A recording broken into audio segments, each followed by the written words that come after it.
আসসালামু আলাইকুম রহমতুল্লাহি ওয়া বারাকাতুহু ওয়া মাগফিরাত। আমি এখন গাউসুল আজম সম্পর্কে কিছু আলোচনা করব।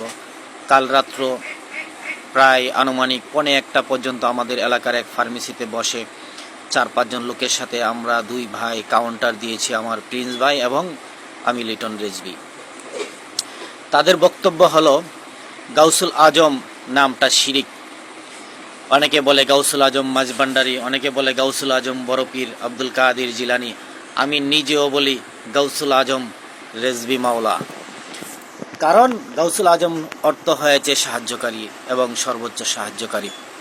আর তারা বলতেছে এই নাম রাখলে নাকি শিরিক।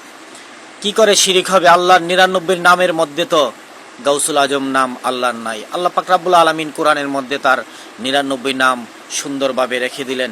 সেই নামের মধ্যে যেই নামে মানুষ আল্লাহকে ডাকবে সেই নামে আল্লাহ জবাব দিবে।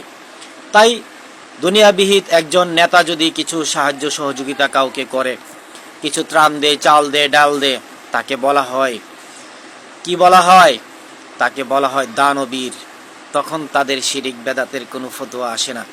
আর যখন আল্লাহর ওলির শানে গাউসুল আজম বলা হয় তখন তাদের শিরিক বেদাতের ফতোয়া আসে। আপনি দেখুন বড় পীর আব্দুল কাদের জিলানী বাগদাদী রাদিয়াল্লাহু তাআলা আনহু অসংখ্য মৃত মানুষকে জিন্দা করেছে। এটা কি সাহায্য নয়? এটা কি সর্বোচ্চ সাহায্য নয়? কারণ আল্লাহ পাক রব্বুল আলামিন তাকে মরা মানুষ জিন্দা করার ক্ষমতা। আল্লাহ পাক রব্বুল আলামিন বড় পীর আব্দুল কাদের জিলানীকে মানুষকে জিন্দা করার ক্ষমতা দিয়েছেন, তিনি জিন্দা করেছেন। ওনাকে সাহায্য করার ক্ষমতা আল্লাহ পাক রব্বুল আলামিন দিয়েছে, উনি সর্বোচ্চ সাহায্যকারী হয়েছেন।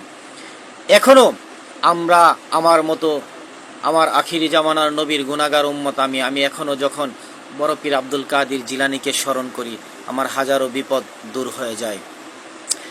আমার রেজভি মাওলাকে আমি বিপদে পড়ে ডাক দিলে আমি মুহূর্তের মধ্যে সেই বিপদ থেকে আমার রেজভি মাওলা আমাকে উদ্ধার করে। এভাবেই তারা সর্বোচ্চ সাহায্যকারী। আল্লাহর সাহায্য সেরা সাহায্য, কারণ আল্লাহ পাক রব্বুল আলামিন সমস্ত সৃষ্টি সাজিয়েছে আর অলিয়া উলিয়া নবী রাসূল গাউস কুতুবকে প্রতিনিধি হিসাবে প্রেরণ করেছে। আমার কামলিওয়ালা নবীকে আল্লাহ শ্রেষ্ঠ প্রতিনিধি হিসাবে পৃথিবীতে পাঠিয়েছে। অলিদের মধ্যে শ্রেষ্ঠ প্রতিনিধি হিসাবে পাঠিয়েছে যিনি বড় পীর আব্দুল কাদের জিলানী বাগদাদী রাদিয়াল্লাহু তাআলা আনহু। যুগে যুগে একজনের পর একজন অলিয়া উলিয়া গাউস কুতুব পৃথিবীতে আসবে। আমরা বাংলার জমিনে শাহজালাল ইয়ামানির সহযোগী 360 আউলিয়ার সহযোগিতে মুসলমান হয়েছি। উনি আমাদেরকে সর্বশ্রেষ্ঠ সাহায্য করেছে ইসলাম ধর্ম গ্রহণ করার জন্য, তাই উনিও শ্রেষ্ঠ সাহায্য।